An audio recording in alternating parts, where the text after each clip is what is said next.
High সবাইকে, কেমন আছো সবাই? আমি দেখো এই কর্নের স্যালাড কি করে বানাই। তোমরা কি করে বানাও জানি না, আমি কি করে বানাচ্ছি দেখো।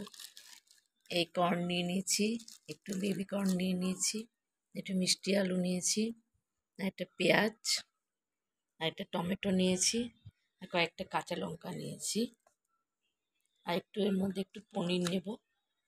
বেবি কর্নগুলোকে আমি এভাবে কেটে নিয়েছি দেখো, চাকু দিয়ে দিয়ে এই যে এইভাবে আমি ছোটো ছোটো করে পিস করে নিয়েছি, যেন স্যালাডের মতো দেখতে হয়।